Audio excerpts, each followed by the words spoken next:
मैं ना नरेंद्र मोदी से ना इन लोगों से डरता हूं, मुझे कोई फर्क नहीं पड़ता, ठीक है। मैं साफ सुथरा आदमी हूं, मुझे ये छू नहीं सकते, बात समझिए।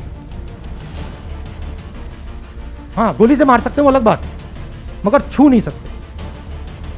नरेंद्र मोदी और ना इन लोगों से मैं डरता हूं।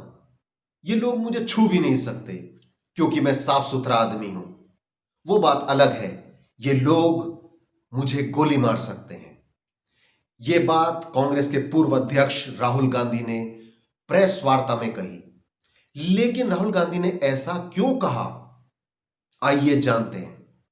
मोदी सरकार किस एजेंडे पर काम कर रही है, इसका खुलासा तथा कथित अपना आप को देशभक्त बताने वाला गोदी मीडिया का सरगना अर्नब गोस्वामी की व्हाट्सएप चैट लीक हुई है, उससे इसका खुलासा हुआ है।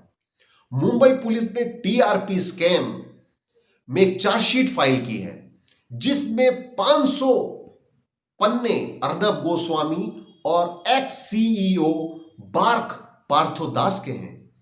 इस व्हाट्सएप चैट से साफ पता लगता है कि जो देश की सेना की खुफिया जानकारी होती थी, मिशंस होते थे, उसकी जानकारी अर्नब गोस्वामी को पहले ही पता लग जाती थी। जब पुलवामा का हमला हमारे देश में हुआ, 40 जवान हमारे शहीद हुए, हमारा देश शोक में डूबा हुआ था।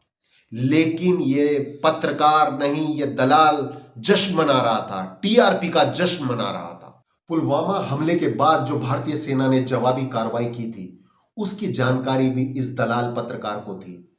लेकिन सवाल यह उठता है कि सेना के खुफिया मिशंस की जानकारी प्रधानमंत्री को होती है, रक्षा मंत्री को होती है, सेना अध्यक्षों को होती है, या देश के सुरक्षा सलाहकार को होती है।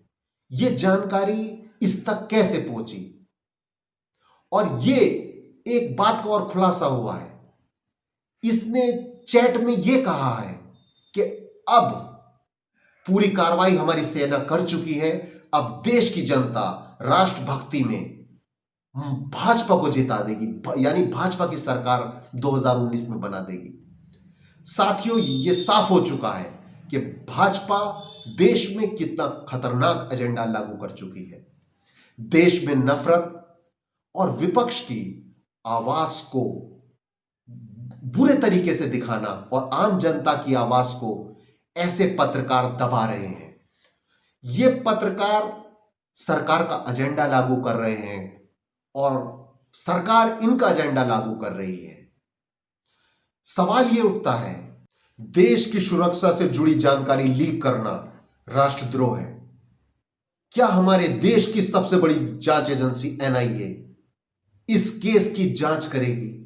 एनआईए से तो मुझे याद आया कि एनआईए तो किसानों को नोटिस भेज रही है, उनकी जांच कर रही है, देशद्रोही उनको बताने में जुटी है।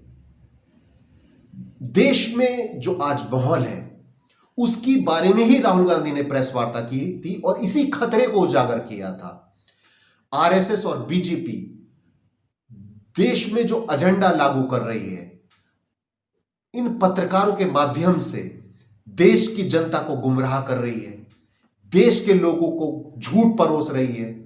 और ये जो पत्रकार हैं जो स्टूडियो में बैठकर देशभक्ति का चोला ओढ़ते हैं, ये सबसे बड़े राष्ट्र विरोधी हैं, देश विरोधी हैं।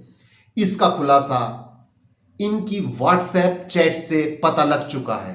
ये बेनकाब हो चुके हैं, इनके गुनाहों का चिट्ठा खुल चुका है। ये टीवी पर झूठ बोलते हैं लेकिन ये व्हाट्सएप में सच बोलते हैं। जय हिंद।